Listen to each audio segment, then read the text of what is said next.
Hi viewers, welcome to our channel. ప్రస్తుతం మనతో పాటు దాము బాలాజీ గారు సీనియర్ జర్నలిస్ట్ ఉన్నారు. వారితో ఒకసారి మాట్లాడదాం. సార్ నమస్కారం. సార్ నమస్తే. సార్ 36 మంది మావోయిస్టులు ఎన్కౌంటర్లో చనిపోయారు సార్. సో మామూలుగా వీళ్ళని పోలీసులు ఎలా పట్టుకోగలుగుతున్నారు? వాళ్ళ పరిస్థితి ఇప్పుడు ఏ విధంగా ఉంది? అంటే 36 మంది చనిపోవడం అంటే మామూలు విషయం కాదు. ఎలా పట్టుకోగలిగారు? మావోయిస్టుల పరిస్థితి ఏ విధంగా ఉంది సార్ ప్రజెంట్ ఇప్పుడు చూసుకుంటే? 36 అని ఇంకా పెరిగిందని చెప్తున్నారు. ఇప్పటికైతే నాకు ఇందాక న్యూస్‌ని బట్టి దాదాపు 40 మంది వరకు మావోయిస్టులు చనిపోయినట్టుగా. ఎందుకంటే గాయపడిన వాళ్ళు కొంతమంది అడవులకి పారిపోయారు. వాళ్ళ బాడీస్ కూడా దొరికాయని చెప్తున్నారు. ఇంకా సంఖ్య కూడా పెరిగే అవకాశం ఉంది. సో, ఇది అంటే 2024లో ఇప్పటి వరకు దాదాపు 200 మందిని చంపేసినట్టుగా చెప్తున్నారు మావోయిస్టులని. మనకి ఏప్రిల్‌లో కాంకేర్ దగ్గర 29 మంది చనిపోయారు మావోయిస్టులు. అది అతి పెద్దదనమాట. దాని తర్వాత ఇప్పుడు దాన్ని క్రాస్ చేసి 40 మంది దాకా మావోయిస్టులని మట్టుపెట్టారు. సో, ఇందులో 2 రకాల ఫోర్సెస్ పాల్గొన్నాయి. డిస్ట్రిక్ట్ రిజర్వ్ గార్డ్ అని ఉంటుంది. డి డిఆర్జీ ఇది కూడా వెరీ పాపులర్ ఈ మధ్యకాలంలో. ఎస్టీఎఫ్ స్పెషల్ టాస్క్ ఫోర్స్, ఈ 2 రకాల బలగాలు ఈ ఆపరేషన్లో పాల్గొన్నట్టుగా చెప్తున్నారు. ఓవరాల్గా చాలా రకాల బలగాలు ప్రభుత్వం నుంచి మావోయిస్టుల ఏరువేత కార్యక్రమంలో పనిచేస్తున్నాయి. ముఖ్యంగా CRPF central reserve police force. So CRPF ఒకటి, కోబ్రా అంటారు. కోబ్రా అంటే commando battalion for resolute action, ఇదొకటి కోబ్రా. మూడవది ITBP, Indo Tibetan border police force అనమాట, ఐటీబీపీ ఇది. తర్వాత బిఎస్ఎఫ్ బార్డర్ సెక్యూరిటీ ఫోర్సు. తర్వాత STF special task force, DRG district reserve guards. ఈ ఫోర్సెస్ ప్రధానంగా వీటన్నిటిని పారామిలిటరీ అంటారు బేసిక్గా. కొన్నేమో వాటిల కోసమే ఎస్టీఎఫ్, కోబ్రా ఇవన్నీ కూడా నక్సలైట్ల కోసమే క్రియేట్ చేసింది. సో ఈ ఫోర్సెస్ ఎక్కువగా పనిచేస్తున్నాయి. అంటే మామూలుగా ఇప్పుడు బార్డర్ సెక్యూరిటీ కానీ, తర్వాత బిఎస్ఎఫ్ కానీ, లేకపోతే ఐటీబీపీ కానీ, ఇవన్నీ బార్డర్లో ఉండాల్సినవి. కానీ ఈ మధ్య ఇంటర్నల్ సెక్యూరిటీకి సంబంధించి వీటిని ఉపయోగిస్తున్నారు. మణిపూరు అక్కడ కూడా వీళ్ళే ఎక్కువగా ఉంటున్నారు.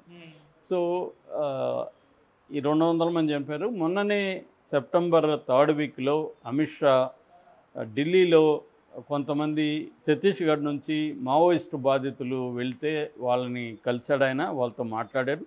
ఆ క్రమంలో ఆయన ఏం చెప్పాడంటే 2025 మార్చి, అంటే ఇంకెన్నో రోజులు లేదు, మార్చి లోపల మావోయిస్టులని కంప్లీట్గా తుడిచిపెట్టేస్తానని ఆయన అనౌన్స్ చేశాడు. దానికి తర్వాత ఆయన కారిడార్ని కూడా మేము బ్రేక్ చేశాం. నేపాల్ నుంచి ఆంధ్రప్రదేశ్లో తిరుపతి వరకు ఒక రెడ్ కారిడార్ని మావోయిస్టులు ప్లాన్ చేస్తున్నారు. దాన్ని కూడా మేము బ్రేక్ చేసేసాము. మావోయిస్టులను ఆల్మోస్ట్ తొదముట్టించాము. ఇంకొక కొన్ని నెలల్లో కంప్లీట్గా క్లీన్ చేసేస్తామని చెప్తున్నారు.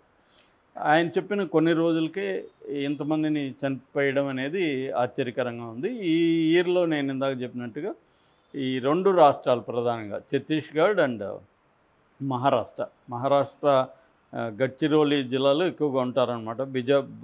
ఓవరాల్గా బస్తరు, బీజాపూరు, దంతెవాడ, కాంకేరు, కొండగోన్, సుక్మా, నారాయణపూర్.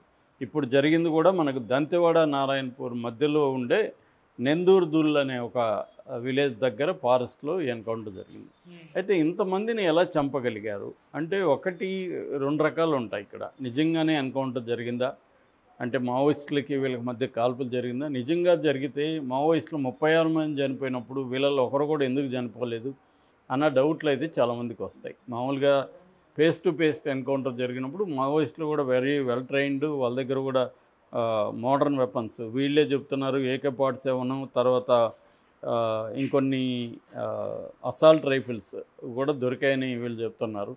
మరి AK-47 అసాల్ట్ రైఫిల్స్ లాంటివి మావోయిస్టుల దగ్గర ఉండి వాళ్ళు వెరీ ట్రైన్డ్ మావోయిస్టులు అయినప్పుడు ఇటుపక్క ఎందుకు క్యాజువాలిటీస్ లేవు అనేది పెద్ద ప్రశ్న. అందుకని వాళ్ళని ఏమన్నా పట్టుకొని చంపేస్తారా, లేకపోతే వాళ్ళకి ఫుడ్ సప్లై చేస్తున్న గ్రామస్తులను ఏమన్నా పట్టుకొని ఆ ఫుడ్లో ఏమన్నా కలిపి వాళ్ళని చంపేస్తారా? ఇలాంటివి గతంలో చాలాసార్లు జరిగాయి. యాక్చువల్గా 90% పైన ఎన్కౌంటర్లు అన్నీ కూడా ఫేక్. ఒకప్పుడైతే all encounters are fake encounters అని స్టేట్మెంట్ ఉండేది. అది పోలీసులు కూడా చెప్పేవాడు, మేము ఎన్కౌంటర్ చేస్తామంటే అర్థమేమి, వీడికి ముందే ఎలా తెలుసు ఎన్కౌంటర్ చేస్తామంటే హత్య చేస్తామనే కదా. ఎన్కౌంటర్ చేయండి అని కూడా డిమాండ్ ఎందుకు చేస్తారు? జనాలకు కూడా ఎన్కౌంటర్ అంటే పట్టుకొని చంపడము లేకపోతే మనస్ఫూర్తిగా చంపడం అనేది ఎక్కువైంది.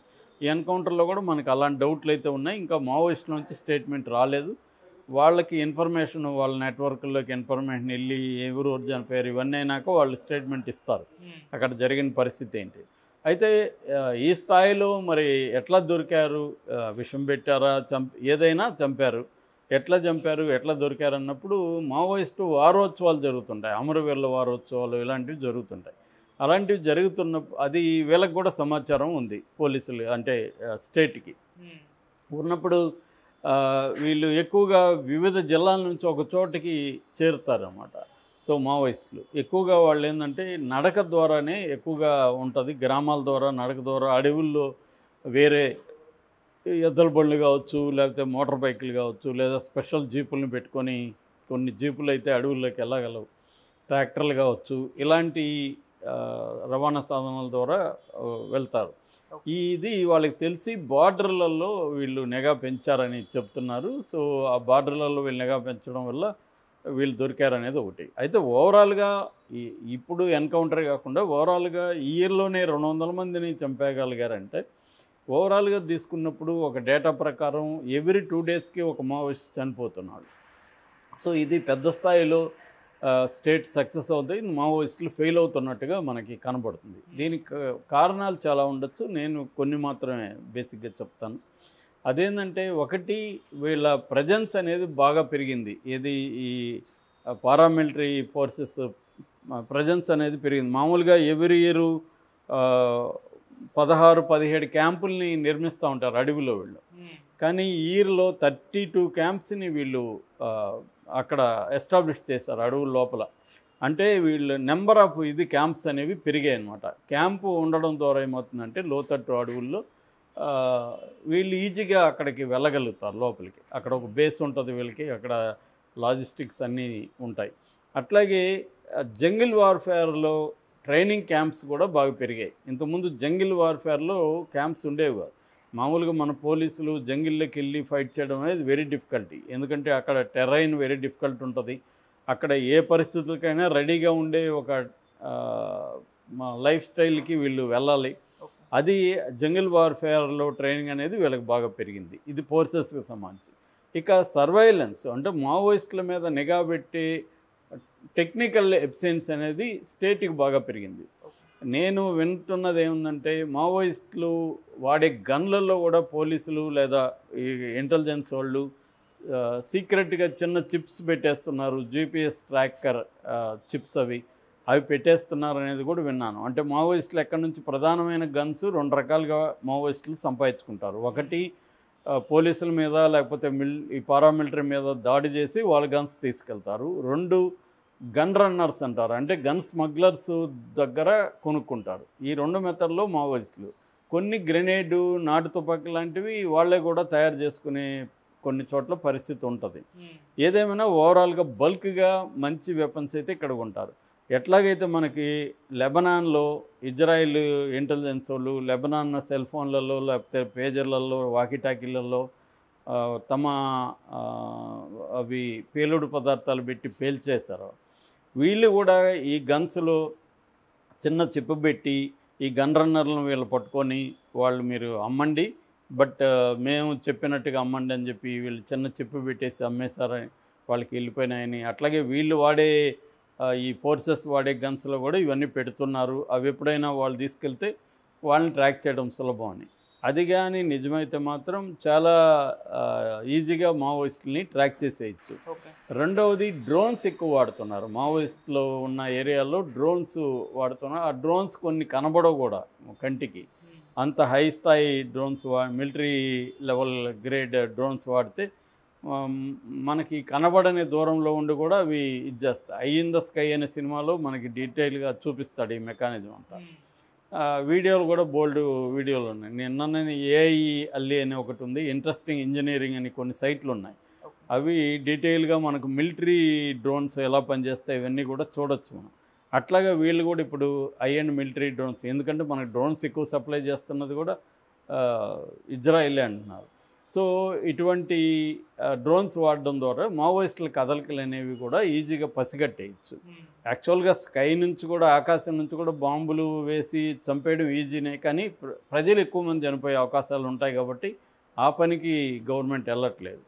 సో సో ఈ డ్రోన్స్ తర్వాత శాటిలైట్ ట్రాకింగ్ కూడా బాగా పెరిగింది అంటున్నారు. కొన్ని శాటిలైట్ ట్రాక్ చేసి మావోయిస్టులు ఎక్కడెక్కడ ఉన్నారో కనుక్కోవడం అనేది ఉంది. రెండవది, మావోయిస్టులు కొంత కమ్యూనికేషన్స్ కోసం సెల్ ఫోన్లు వాడడం కూడా ఈ మధ్యకాలంలో పెరిగింది అంటున్నారు. ఆ ఫోన్లను బట్టి కూడా వీళ్ళు ట్రాక్ చేస్తున్నారు. ఎందుకంటే సెల్ టవర్స్లో ఎక్కడెక్కడ ఫోన్ నెంబర్లు, సెల్ ఫోన్లు ఎక్కడెక్కడ ఇదవుతున్నాయి అవన్నీ వీళ్ళు ట్రాక్ చేసి, ఇప్పుడు కూడా మన క్రైమ్లో కూడా ఎక్కువ మంది పోలీసులు ఇవే పట్టుకుంటున్నారు. ఇంకా వీళ్ళకి ఎక్స్పర్టైజ్ ఉంటుంది. ఎందుకంటే LWE అంటారు. LWE అంటే లెఫ్ట్ వింగ్ ఎక్స్ట్రీమిస్ట్ వింగ్ అనేది హోమ్ డిపార్ట్మెంట్లో ఒక ప్రముఖమైనది అనమాట. వాళ్ళకి అన్ని రకాల వసతులు ఇచ్చి కోఆర్డినేటెడ్ ఎఫెక్ట్తో మావోయిస్టులని దెబ్బతీయడం అనేది కనబడుతుంది అనమాట. సో ఇలాగా ఓవరాల్గా ఎవ్రీ 2 డేస్కి ఒక మావోయిస్ట్ని చంపగలుగుతున్నారు. ఇదే వేగంతో వెళ్తే ఈయన చెప్పినట్టుగా 25 కాకపోయినా ఇంకొక 2-3 ఏళ్లలో మేజర్ మావోయిస్టులని చంపేసే అవకాశం ఉంది.